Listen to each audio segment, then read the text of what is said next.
Okay, so these are the actual homework assignments you'll turn in. So if you watch the example problems, these I'm not going to plot them, I'm just going to answer the question. So the amplitude is the coefficient in front of the cosine or sine. So it's the absolute value of these numbers. And the period you get by looking at the coefficient that you multiplied by the x by. So I'm just going to rewrite this as the cosine of 1/2 times x. So the amplitude is the absolute value of 5/2, which is 5/2. And the period is equal to 2 pi divided by this coefficient, which is 1/2. So you get 4 pi. So it takes 4 pi to go through one full oscillation. And that's because this is between 0 and 1. And it's a horizontal stretch. Okay, the second one. So we have y is equal to 3/2 the sine of pi over 2 times x. So the amplitude is the absolute value of 3/2, which is 3/2, positive 3/2. And the period is going to be equal to 2 pi divided by 2, or pi over 2.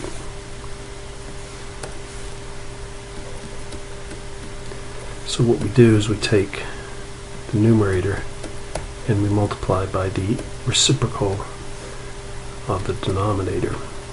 So you see the pi's cancel out and we get 4. So the period is 4.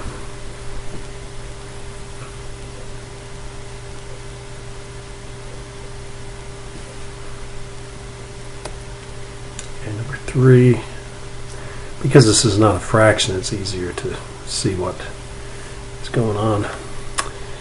So number 3, the amplitude is the absolute value of 3, which is 3, and the period is equal to 2 pi over 10, or pi over 5. So this means that we go through a full oscillation in pi over 5 instead of 2 pi. So this is a horizontal shrink, and that's because this coefficient is greater than 1. And the last one, the amplitude is the absolute value of 1/3, which is 1/3. And the period is equal to 2 pi divided by 8. So I've got 8x. So that simplifies down to pi over 4. So again, I have one full oscillation in pi over 4 units compared to 2 pi. So this is another horizontal shrink. So I have 8 oscillations where we would only have one oscillation if we just had the sine of x. Okay, describe the relationship between the graphs of f and g. Consider amplitude, periods, and shift. Excuse me. So here, the only difference is this number, and that's a shift. So they both have a coefficient of 1, so the amplitudes are the same. The coefficient in front of x is the same, so the period is the same. So for 4, we can just say g of x is f of x shifted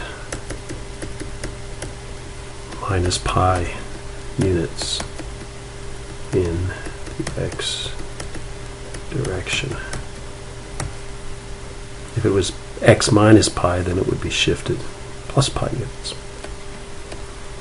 Now in this case, again, the amplitude is the same because the coefficient in front of the sine is the same. What this number does, the 3 causes it to be shrunk in the x direction.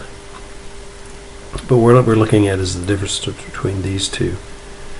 And what this negative sign does is it reflects things across the x-axis. So you can think about what would happen here is this thing would go back and forth like this, and the period, so this would be 0, and if we took the period it would be 2 pi over 3, 2 pi divided by that number. So this would be 2 pi over 3. That's what the 3 does. Now what happens is the negative sign, it shifts things across the y-axis, or the y-axis. So this point goes over here, and this point would go there, and this point would go there, and this one would go all the way over there. Now if I just wrote in lightly the sine function would look something like that. If I projected the other direction, so if I take these points on the original sine function and flip them across the y-axis, this one's going to go there, this point's going to go there.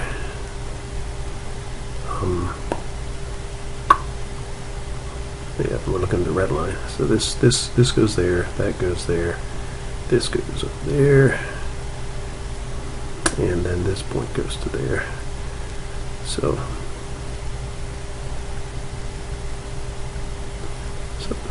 something like that. So that's the sine. That would be, and the amplitude would be 3 and negative 3. But you can see this also is the same as reflecting across the y-axis. So it would turn out that the sine of negative 3x is the same as negative the sine of 3x. So let's just prove that's true. So I'm going to, first thing, we're going to go negative 2 pi over 3 and positive 2 pi over 3, because that's the period. The amplitude is from negative 3 to positive 3. And what I'm plotting is the sine of negative 3x, the sine of negative 3x. And I'm going to plot the sine, negative sine of 3x. So that's what I'm doing here.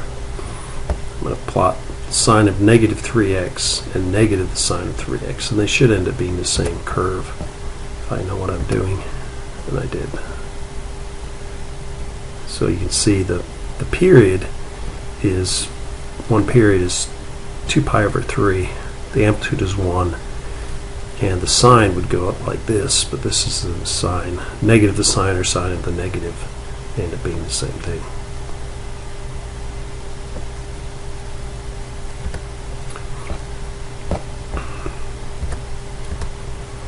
Okay, now the next one wants us to include 2 full periods, so we could either go from 0 to 2 periods, or we could go plus 1 period and minus 1 period. So I don't think it really makes any difference, it just says include 2 full periods. So we'll do them both ways. We'll do one of them both, one way and one of them another way. So the first one we're going to do is we're going to go from 0 to 2 periods. So let's look at the problem, see what's going on here. So what we need to know is we need to know the amplitude, the period, the x shift, and the y shift. Well, there's no y shift, and there's no x shift.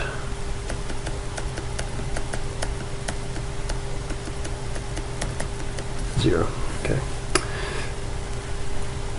The amplitude, which is the absolute value of the number in front of the coefficient. So it's going to be the absolute value of negative 2 or positive 2. So that's the amplitude. The period is 2 pi divided by the coefficient. So you get pi over 3. So 2 times the period is going to be 2 pi over 3.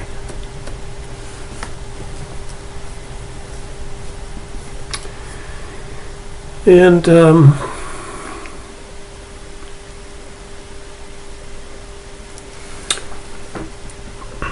let's plot this thing, and then we got this negative sign, which means it's going to is going to reflect across the x-axis. And since we're going to go from, I'll make this longer in this direction.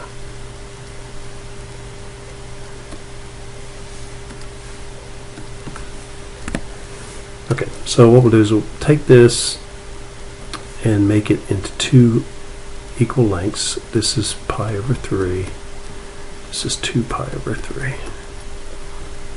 Then you can break it into half, this period into half, which would be half of pi over 3, which is pi over 6. If you take pi over 6 in half, you get pi over 12. 1 pi over 12, 2 pi over 12. This is 3 pi over 12, which is pi over 4. 3 divided by 12 is 4, so you get 12 pi over 12, 2 pi over 12, 3 pi over 12, 4 pi over 12. And then you could break this up into, okay, so 1, 2, 3, 4, 5. This would be 5 pi over 12. This would be 6 pi over 12, which would be pi over 2. And then you have 7 pi over 12. 1 pi, 2 pi, 3 pi, 4 pi, 5 pi, 6 pi, 7 pi, 8 pi over 12, which is the same as 3 pi over 2. Okay, now the amplitude is going to be 2, so plus or minus 2. Now normally what would happen if you didn't have this x-axis reflection, you'd go 0, 1, 0, negative 1, 0. So the period is pi over 3. But what we're going to do is, instead of the zeros, just stay where they are. So those points don't shift. What will happen is this will go down here, and the one that's down here will go up there. And then we can draw this in. And you can, let me just draw the first period in. I can draw the second period in just a second. Okay, so that's one period. And then you can just kind of repeat. So you go here, down to 0, back up, back to 0. So that's my second period. Goes down here, goes up like that, goes up like that, comes back down. So there you go. So that's all there is to it. And we'll just double check it. So what we'll do is we'll set up the equation to be what we think it should be as far as the, so this actually is already, well, we want to go from 0 to 2 pi over 3, and we want to go from negative 2 to positive 2. Okay, and then the function, I'm just going to do it, and it's minus 2 times sine of 6. Okay, so that's the function. And what we should see is something just like this blue curve, except it's going to go all the way down to here with my new y scale. And there you see it. Okay. So here we start at 0. Here's pi over 3. Here's 2 pi over 3. This is pi over 6. This is pi over 12. And you can see that they look, if you compare this graph with this graph, you see that it's correct.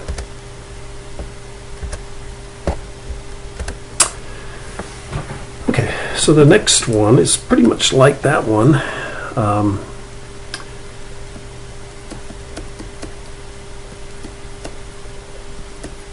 You just have to adjust the x scale.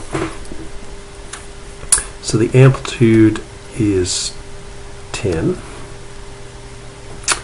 The period is 2 pi divided by 6, which is 2 pi times 6 divided by pi, which is 12. So the period is 12. So 2 times the period is 24.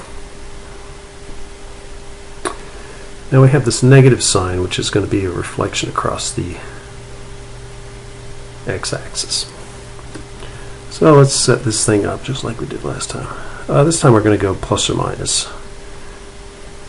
So we'll have one period on one side and one period on the other. So that means we're going to put that distance and then put an equal distance that way. The period is 12. This is negative 12. Now, so we can take this and break it up into 2, break this into 2, 3, 6, 9, and we can do the same thing on the negative side. Negative 3, negative 6, negative 9. And then we have an amplitude of 10, so we'll go 10 here, minus 10 there. These distances should be the same, which doesn't look quite right. Okay. Now the cosine function starts here like that, with a 1, 0, but because it's an amplitude at 10, it goes 10, 0, negative 10, 0, positive 10. Okay, so that would be the normal. That would be 10 cosine of pi over 6x. But because of the negative sign, this goes down to here. This stays the same. This goes up to there. This stays the same. That goes down to there. So this thing is going to go like this. Going to come up. That one. Come back down through here. And go back here. So you've got one full cycle. So this is negative 10, 0, positive 10, 0, negative 10. And you can draw in the curve like that, back down again. So if we go to our graph, we're going to go from negative 10 to positive 10. That's what we had on our graph here, right? Or 12, sorry. 12, 12. The amplitude is negative 10 to positive 10.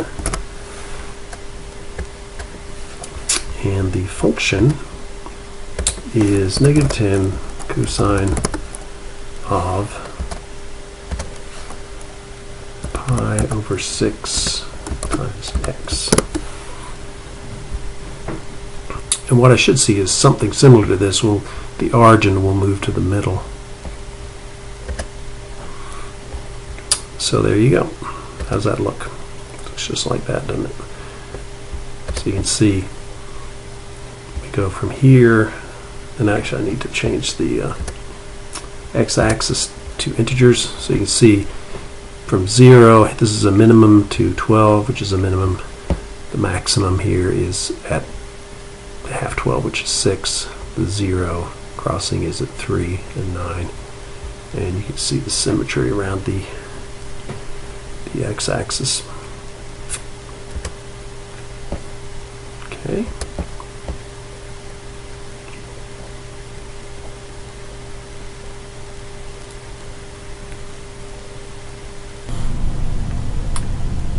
Okay, the next problem is number 8.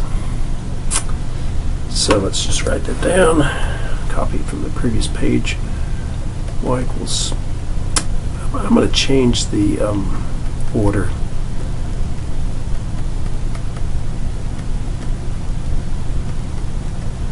And that's just so that I can identify that as the Y shift, vertical shift. So it's plus 2.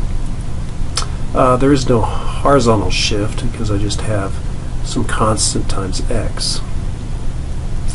The amplitude is equal to 1 because I have negative 1 times the sine of 2 pi x over 3. So if I take the absolute value of negative 1, because I have negative 1, that's equal to 1. So the amplitude is 1. The period is 2 pi divided by the constant that's in front of the x. So in this case, a is equal to 2 pi over 3. So the period is 2 pi over 2 pi divided by 2 pi divided by 3. So we can take 2 pi and multiply it by the reciprocal. And you can see the 2 pi's cancel out. So the period is 3.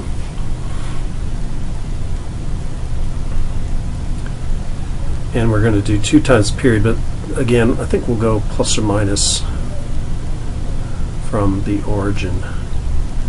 So let's draw our graph.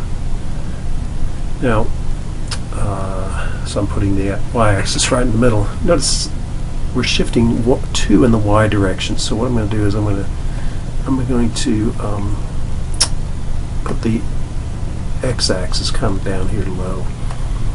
So let's go down 1, up 2, up 3.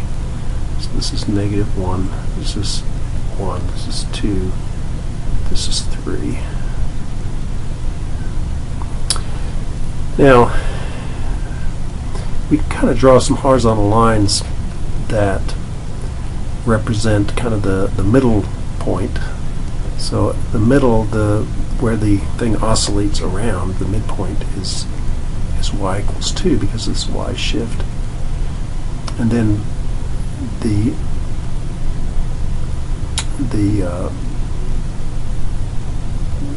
maximum and minimum values are going to be plus or minus 1 unit because that's the amplitude.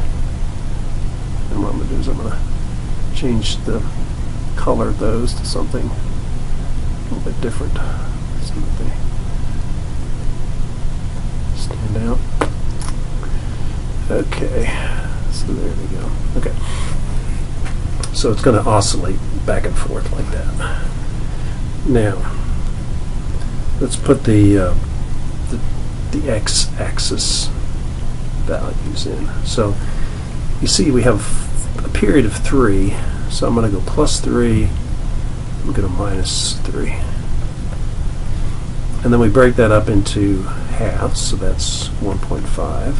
Here's -1.5, and then we can take half of that again, which is 0.75, and 0.75, 1.5, 2.25, and have the same thing, the negative direction. Okay. Now a sine function starts at 0. In a quarter of the period, it goes up to 1. Half period goes back to 0. 3/4 period goes down to here, to -1, or negative the amplitude, and then it goes back up here. But because of the negative sign, that means these are going to reflect across this center line. So this stays the same. This doesn't change. This one goes down here. This one stays the same. This one goes up there, and this one stays the same. So through these midpoints in the y direction, we have a slope of 1, and we come down to here, and then we kind of loop around and then go up through here, and we go to the top, and we come back down. And on the other side, you've got this symmetry. So here we go from this low point, the minimum, through 0 up to the maximum, -1/4 of the period. Then we come back down to 0, half, 3/4 we go to negative, not negative, but the most negative back there. So let's see how this will come up, start to flatten out, go to 0 slope, and come back down again, and then do the same thing. So that's what that looks like. So if I plot this like I've done in the past, I'll go here to my graph. So my minimum is -3 because that's 1 period from the origin, and +3 is the maximum. We go from -1 to +3. Why did I do that? Well, because I went from -1 to +3 here, just so it's about the same scale. And the function is negative sine of 2 pi x divided by 3, right parenthesis, plus 2. So I've got my y shift of 2, got the x-axis reflection, and I've got a period that's something other than 2 pi. And I graph it, and there I am. So let's compare. So you can see here's my function. It starts at 0, goes up to 3, down, not 0, but starts at 2, goes up to 3, through 2, down to 1. So you start here at 2, you go up to 3, go down to 2, down to 1, back up again. And so you see it looks good. Okay. The last one here is the most complicated. So let me go ahead and copy it. So this one has one thing, it has an amplitude other than 1, but there is no x-axis reflection.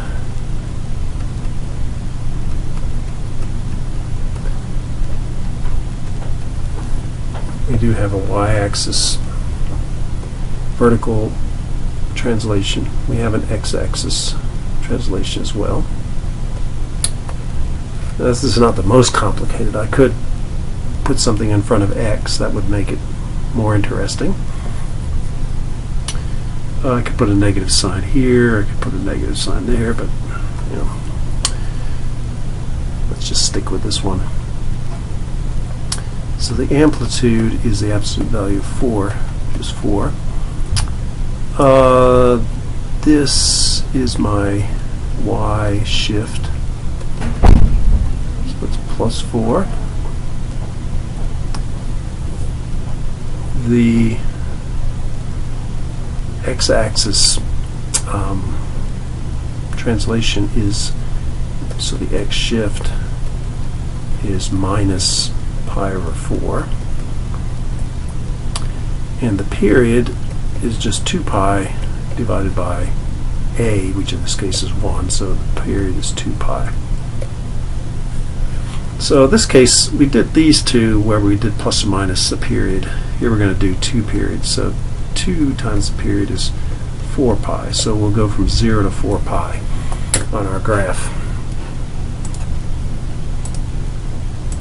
So let's draw what we need. So we're gonna shift in the y direction 4 units. So I'm still going to have the y or the x-axis. Then I've got my y-axis, which I need to move over to here so that I have plenty of room.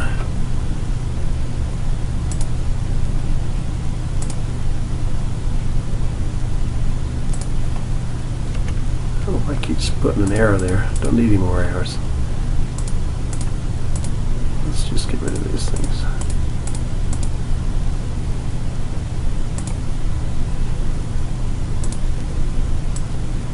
Okay, I finally got that worked out. Now, what I'm going to do is, I'm going to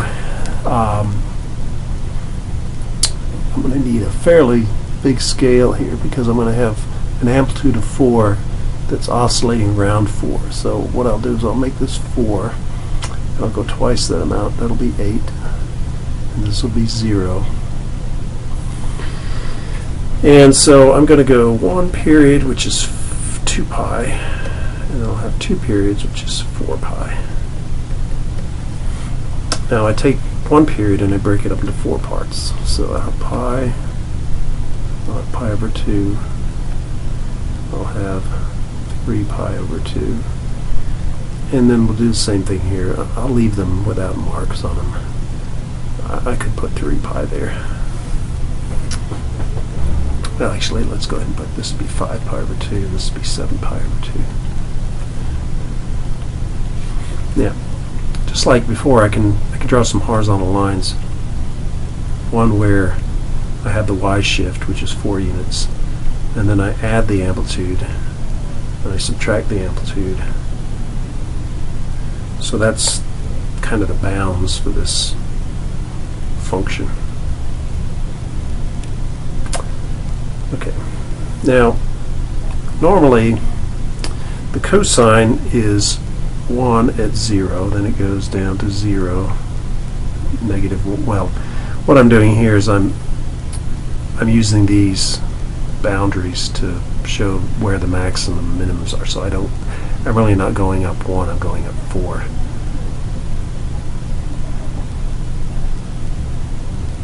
So you can see how it's going to go. It's going to go down like that, back up like that.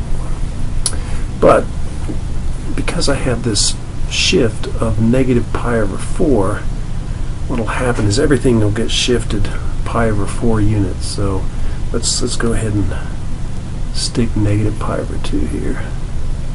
So half of pi over 2 is pi over 4. So this point is going to be shifted here.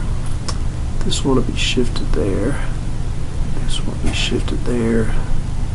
This one will be shifted there. This one will be shifted there. And then I can go ahead and I'm going to keep the red ones in there.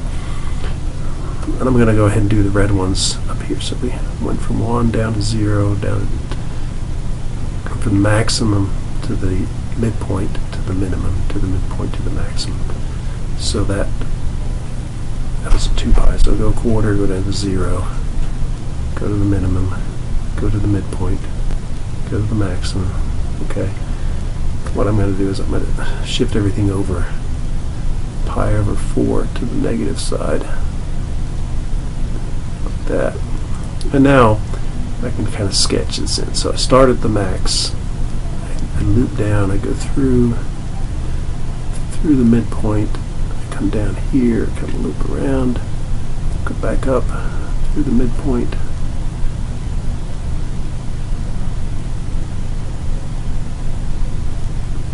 maximum, loop down, go straight through the midpoint, down here, loop back up, get through the midpoint, loop around like that. And so that would be what I'm looking for. So now I'm going to go plot it, just show you. So we'll set it all up based on the information that we have. So I have a minimum of 0, a maximum of 8. So the midpoint in the oscillation is 4. Oh, sorry, that's y. So y goes from 0 to 8. The x goes from 0 to 4 pi. The period was 2 pi. Actually, let's go from minus pi over 2, because we're going to have this shift. I want to make sure we see that. And we'll go all the way to 4 pi. So we're going to have a little bit over 2 periods. And the function is 4 times cosine of x plus pi divided by 4 plus 4. So let's double check that. 4 cosine of x plus pi over 4 plus 4. Okay, so we'll graph that. So there you see it. Let's look at it compared to what I have here. So you notice this maximum. The only thing we want to do is change the view so that the x-axis are part of pi. So you see the maximum here is negative pi over 4.25 pi. We go through the midpoint at pi over 4. We go through a minimum at 3/4 pi. Then we go through the midpoint at 1.25 pi, which is 5/4 pi. And then we go to the maximum here at 7/4 pi, 7 pi over 4. And you can see here the maximum here is at 7 pi over 4. And then you have the repeat. And you see the maximum is not occurring at 4 pi, but it's occurring at 1/4 pi less. Now, originally I didn't include this next problem, but I decided to add it in here just because I want to show you the kind of the most complicated situation, more than I put on a test. call this 9a. So we'll have y is equal to negative 2 sine of 2 pi x minus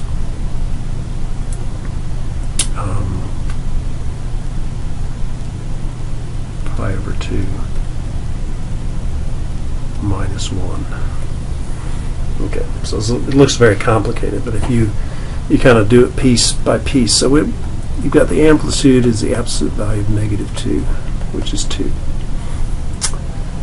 I'll go to the next thing. The period is going to be equal to 2 pi divided by a, which is 2 pi.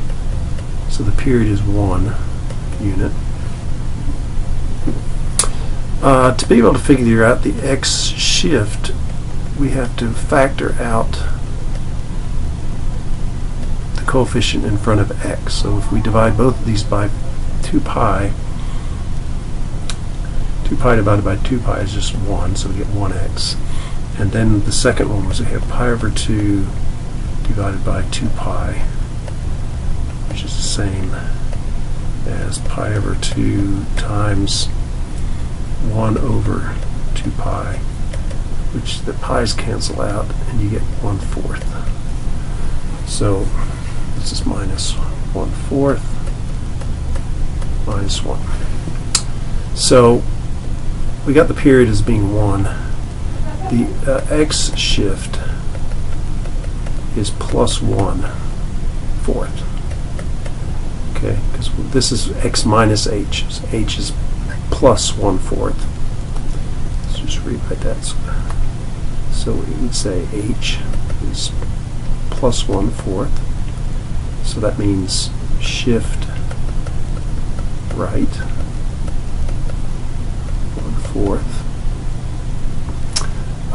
This thing is x-axis reflection, or in this case the midpoint reflection.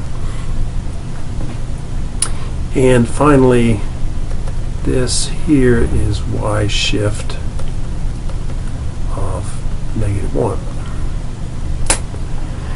So we're going to put all that together into a graph and be very careful about everything.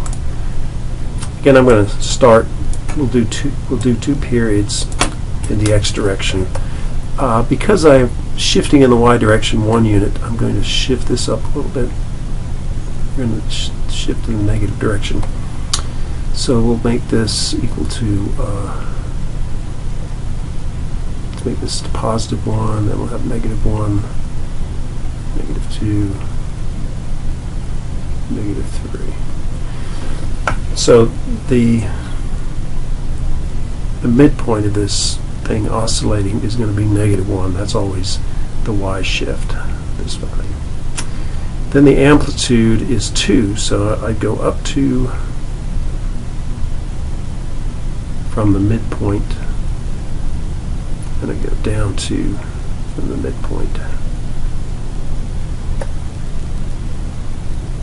That. Now, as far as my x-axis are concerned, my period is 2. No, it isn't. Where is period? My period is 1, so twice the period is 2. So I'm going to put 2 marks here. This is 1, this is 2.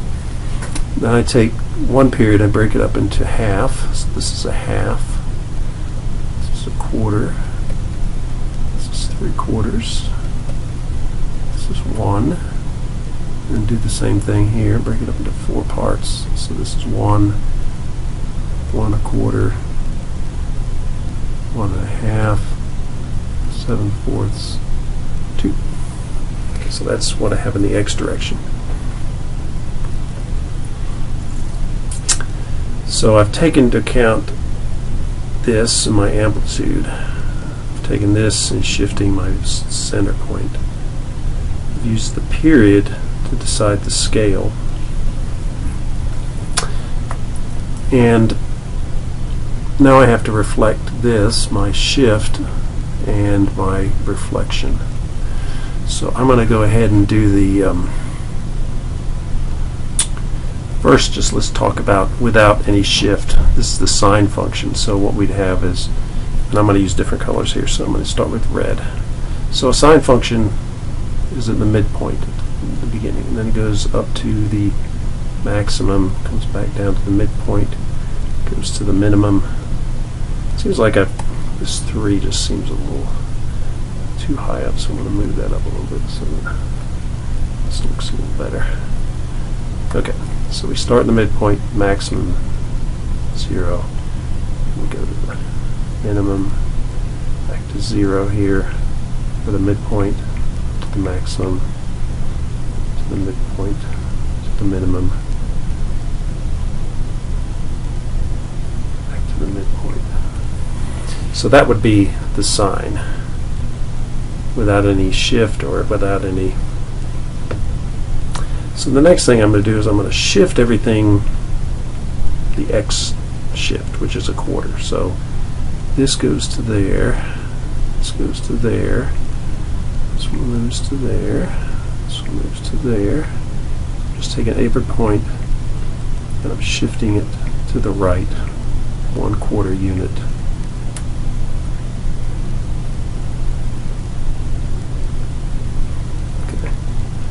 I'm going to erase the red ones here. Well, I can't erase them because I'll start erasing other stuff.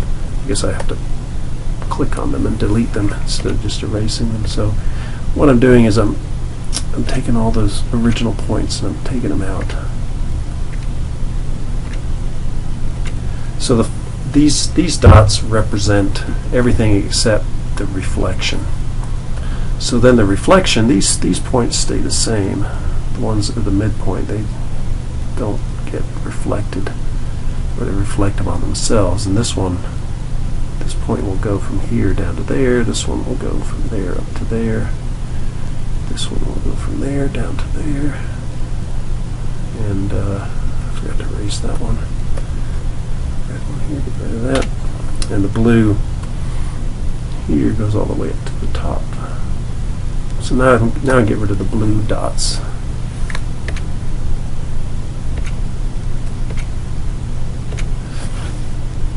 And now I can connect things. So I'm going from here down to there. So you draw a line, come down like that, and it would loop around, come back up, go through the midpoint, get to the maximum, turn around, go through there, to the minimum, go back up, there, go to the maximum, back down, and then that's it. So we go through 1 period, 2 periods, 3 periods. So what I'm going to do is I'm going to plot from 0 to say 2.5 or 2 1/4. 0 to 2 1/4. You know, this part is going to go up to there. So I'll go from 0 to 2 1/4, and I'll go from -3 to +1. So here's. So from an x standpoint, I go from 0 to 4.25. Y, I go from -3 to +1. And my function is -2 sine of 2 pi x minus pi over 2 minus 1.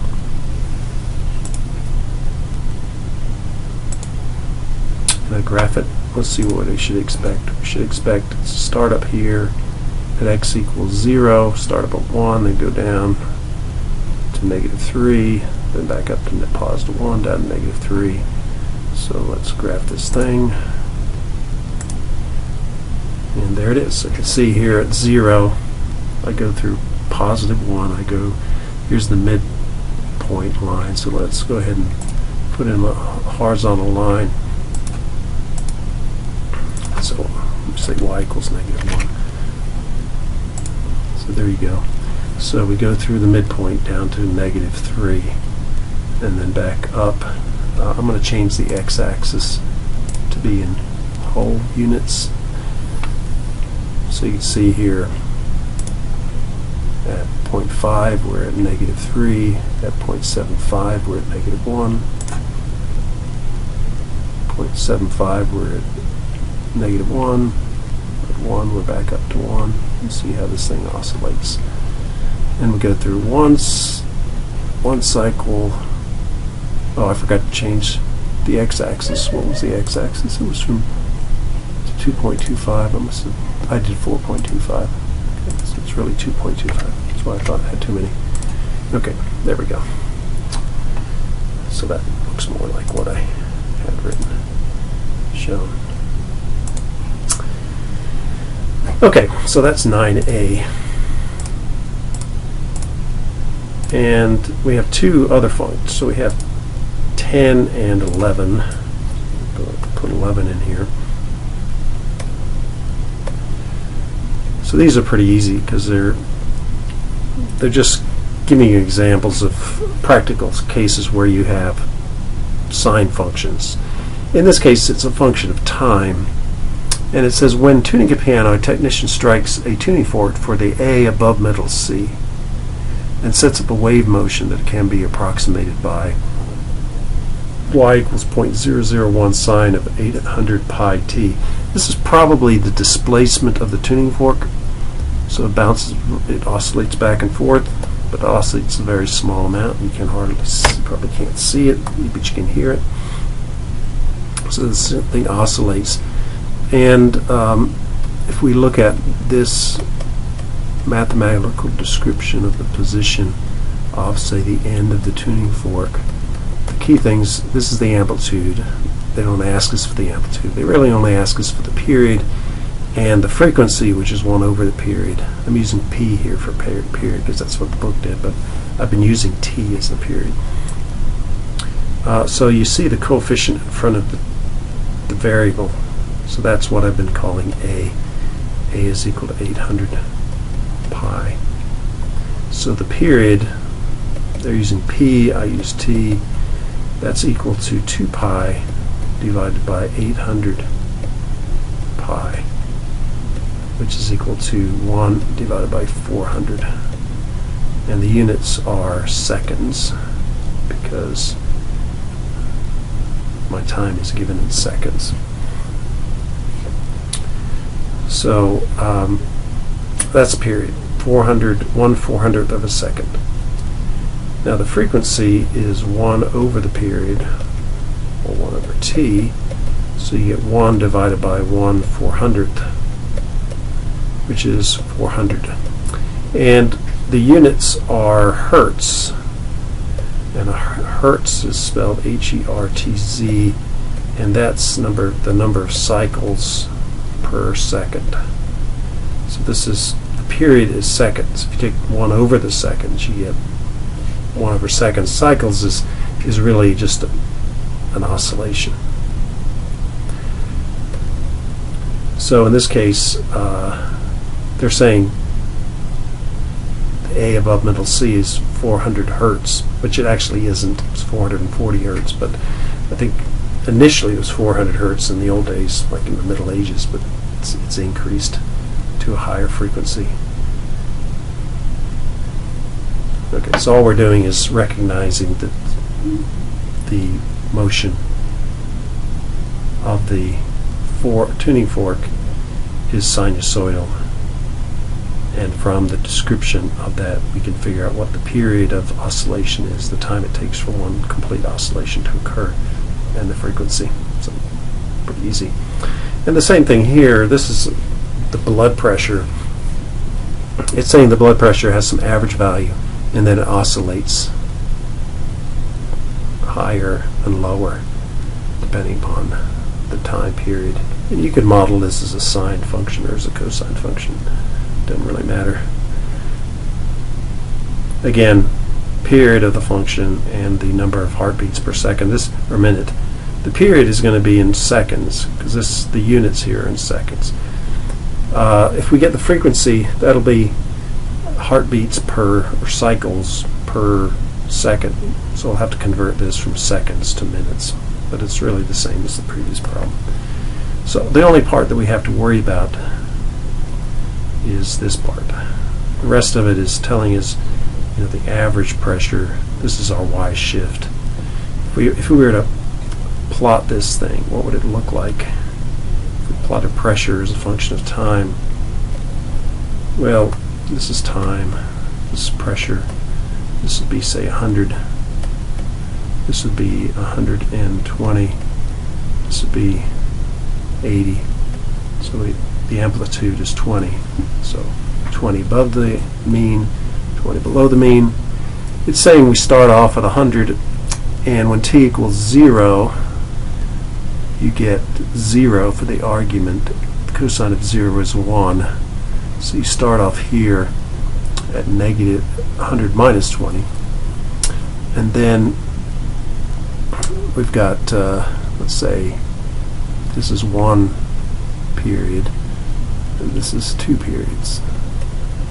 So you can break this up into 4 parts, just like we've been doing.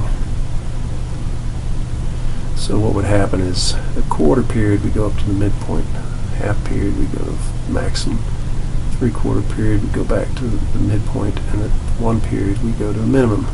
And then you'd repeat the whole thing over again in the same fashion, in the same periodic fashion. And then we could draw in the pressure as a function of time, and it's going to look something like this. That. So this is 1 beat. Here's another beat. So to answer the question here, the period t is 2 pi divided by the coefficient in front of the time. So you get 2 pi divided by 5 pi divided by 3, which is 2 pi times 3 divided by 5 pi. So I convert this division problem into a multiplication problem. Pi's cancel out. I get 6/5, and the answer is in seconds. So this would be 6/5 of a second. This would be 12/5 of a second. So the period of the function is 6/5. Now the frequency is 1 over the period. So you get 1 over 6/5, which is 5/6. So we take the reciprocal of this and multiply it by 1. So you get 6/5, and it cycles per second, or you could say it's beats per second. Cycle is a beat, beats per second. What they want to know is beats per minute. So the frequency in beats per minute, you take beats per second and you multiply by 60 seconds per minute, and so that's 60 divided by 6 is 10. 10 times 5 is 50. So it'd be 50 beats per minute. And that's, you know, that's a reasonable value for the heartbeat. You know, think of 50 to 80. It's kind of normal. Okay, so that's it. So, you know, the practical problems are easy. You know, drawing the graphs is more difficult. Obviously, the more terms you have, the more difficult it is.